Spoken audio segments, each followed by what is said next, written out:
जय जय राम, श्री राम जय जय राम, श्री राम जय जय राम। दिल्ली से बादशाह ने अपने दूत को तुलसीदास जी को बुलाने के लिए बनारस भेजा। तब वह दूत बनारस आकर तुलसीदास जी से कहने लगा कि आपको हजरत साहब ने, राजा साहब ने बुलाया है। हजरत तुम्हें बुलायो साई, चलो दूत कहीं के तही ठाई। तुलसीदास तब कियो विचारा, कौन सहाते हेत हमारा। और बोला, हे स्वामिन, तुम्हें बादशाह ने बुलाया है। यह कहकर दूत चला गया। तुलसीदास जी ने विचार किया, हमारा बादशाह से क्या काम है। पे जो हम दिल्ली नहीं जय है, साहब सी दर्शन हित ए। तो जीवन को अति दुख होई, उचित परे चली बे मोहि सोई। परंतु जो हम दिल्ली नहीं जाएंगे तो वह दर्शन को आवेगा, तो यहाँ के तथा मार्ग के प्राणियों को कष्ट होगा। इससे चलना ही भला है। तुलसीदास ले साधु समाजा, दिल्ली गए सुमरी रघुराजा। साह कियो आदर सत्कारा, पुनि बोलो अपने दरबारा। तुम ही सुनायो साहिब ही मिलापी, अजमत देहु दिखाए प्रतापी। तुलसीदास कहो राम हम जाने, दूसर साहिब और न मानी। राजा ने कहा, तुलसीदास, हमने सुना है कि तुम भगवान से मिले हो, कुछ प्रताप हमें भी दिखाओ। तुलसीदास जी बोले, हम केवल राम नाम जानते हैं और किसी को नहीं जानते। अजमत देखन हेत तह, कीनो हट सट साह। तुलसीदास अजमत करण, कियो न मन में चाह। बादशाह ने सिद्धि देखने के लिए निमित्त हट की, परंतु तुलसीदास जी की इच्छा न हुई।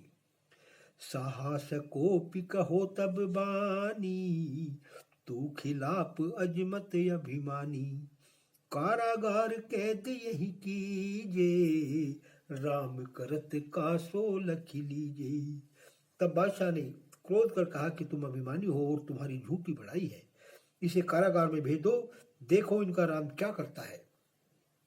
सुनत सहा शासन मजबूता, कारागार गए ले दूता। तुलसीदास तब कियो विचारा, मोर सहायक पवन कुमारा। बादशाह की तरह आज्ञा सुनकर दूत कारागार में ले गए।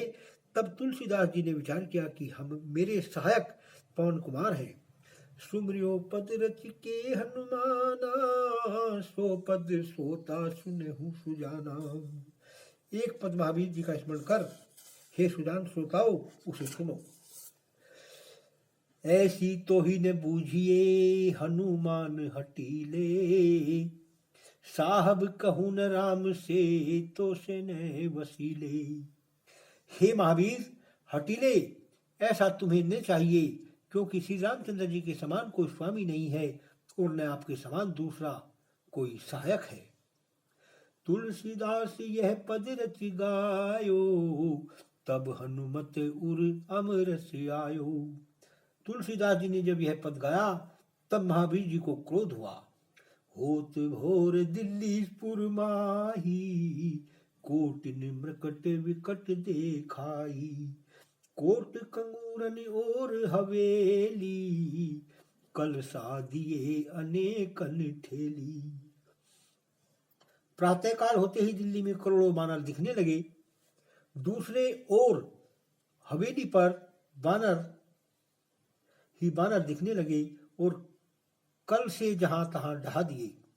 शाखा मृग यक यक घर माही, प्रविशत लाखन तुरत दिखाही। लाल किला मधी साह मखाना, तहु बादर प्रगटे सहसाना। एक एक घर में लाख लाख बानर प्रवेश करते दिखने लगे। बादशाह के लाल किले में भी अनेक बानरों ने प्रवेश किया। तोपन तुपकन यद्यपि मारा, तदपि कीस नहीं हटे हजारा। घुसे कीस बहु साही जनाने, पकड़े बेग मन को वन खाने। यद्यपि अनेक तोपे बंदूकें चल छोड़ी गई, तथापि बानर हटे नहीं। बादशाह के जनाने में घुस गए और बेगमों को पकड़कर परेशान करने लगे। फारी वसन पटहीन किए, चीथ चीथ सब अंग। हाहाकार मचाए दिए, रंगे कोप के रंग। उनके वस्त्र फाड़कर उन्हें वस्त्रहीन कर दिया और वानरों ने ऐसा कोप किया कि हाहाकार मच गया। रहे जोन दिल्ली के वासी, भय सकल ते जीव निराशी। लखी दुर्दशा सहा घबराना, सकल वजीरन को दुतियाना। जो दिल्ली के निवासी थे वे सब महाव्याकुल हो गए। यह दुर्दशा देख बादशाह ने व्याकुल हो मंत्रियों को बुलाया। शासन दीनो करहु विचारा, कही हित माचो जुल्म अपारा। हाफिज वृद्ध रहो तह एका, सो कह कीनो अति अविवेका।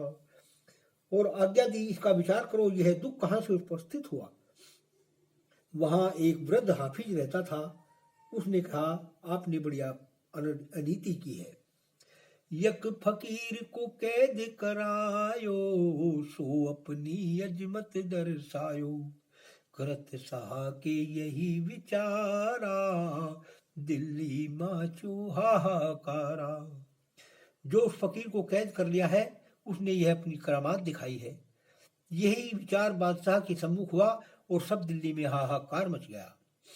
यक यक पुरुष नारी पर कीसा, लाखन लपट गए करी सीसा। भागी बेगम बिन सुथनिया, कहते खुदा बिन पद पे जनिया।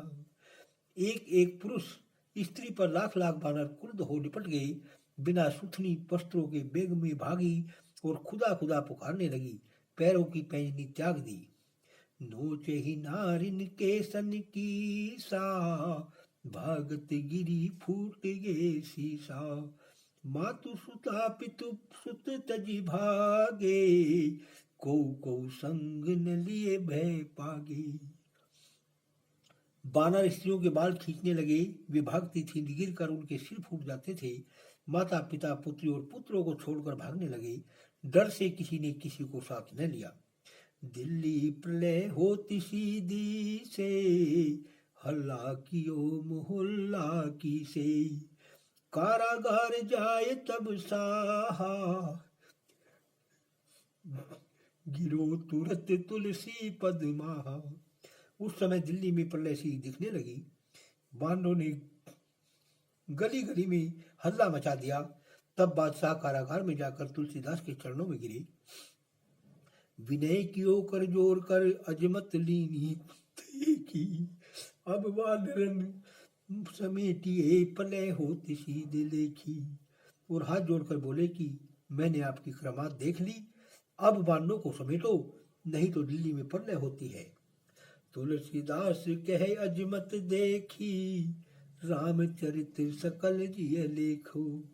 जो चाहो अपनी भलाई, तो फेरो पुर राम दुहाई। तुलसीदास जी ने कहा, आपने राम की अजमत देख ली, सो अब आप नगर में राम दुहाई फेरिए। यह दिल्ली भो हनुमत थाना, बसौ जाए रच द्वितीय मकाना। सामान्य शासन सिर नाई, दिल्ली फेरी राम दुहाई। यह दिल्ली बानरों का स्थान हो गया है, तुम किसी दूसरे स्थान में अपने रहने का विचार करो। तब बादशाह ने आज्ञा मान दिल्ली में राम दुहाई फेर दी। बंदर बंद भये तेहि काले, तुलसी को लाए निज आले। कियो गोसाई को सत्कारा, दिल्ली दूसर रचो भुआरा। उसी समय बानरों का उपद्रव बंद हो गया। तुलसीदास को अपने स्थान में लाए। गोसाई जी का सत्कार कर बाद में बादशाह ने दूसरी दिल्ली रची। राम घाट रची यमुना माही, दिल्ली अर्पी तुलसी काही। बसो सुचित मन बादशाह है, तुलसी को राख्यो तेहि पुर में है। यमुना में राम घाट बनवाया, दिल्ली तुलसीदास जी को दे दी, दूसरी दिल्ली बसाई, वहां बादशाह प्रसन्नता से रहने लगा। उस पुर में तुलसीदास जी को रखा।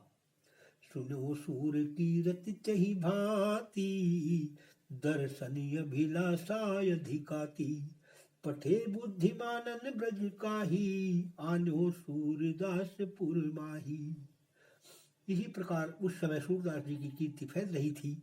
बादशाह ने उनके दर्शन की इच्छा की। बुद्धिमानों को वज्र में भेजकर सूरदास को बुलाया। तुलसी सूर समागम भयो, राम कृष्ण में पुर है गयो। दो गए सहा दरबारा, बादशाह किए अति सत्कारा। जिस समय सूरदास जी और तुलसीदास जी का समागम हुआ, सब पुर राम कृष्ण में हो गया। दोनों बादशाह के दरबार में गए, वहां बड़ा आदर सत्कार हुआ। साहा कही तब सूर सो दीजे चरित दिखाए, सूर कहो तुलसी चरित लखी नहीं गयो अधाय। तब बादशाह ने सूरदास से कहा, कुछ करामात दिखाओ। तब सूरदास ने कहा कि तुलसीदास जी की करामात से पेट नहीं भरा। बेटी तुम जो बसे जनाने, जाता सुचरित सुनिए दो कानी। कृष्ण सास की सखी सोहाई, कोने हूँ पाप भवन तब आई। तुम्हारे जनाने में जो तुम्हारी पुत्री है, उसका चरित्र दोनों कानों से सुनो। यह कृष्ण के रास की सखी है, किसी पाप के कारण तुम्हारे यहाँ जन्म लिया है। ताहि पठावहु बरजे तुरंता, रास करत जह राधा कंता। जो प्रतीति हो ये नहीं तेरे, तो मानिए वचन यस मेरे। इसे ब्रज को अभी भेज दो, जहाँ राधा रमन रास करते हैं। विश्वास न हो तो मेरे ये वचन मानो। तासुबाम जंघा तिल होई, मूर्ति श्याम कपोल ही जोई। साहा सुनत उठ गयो जनाने, बेटी सो सो वचन बखाने।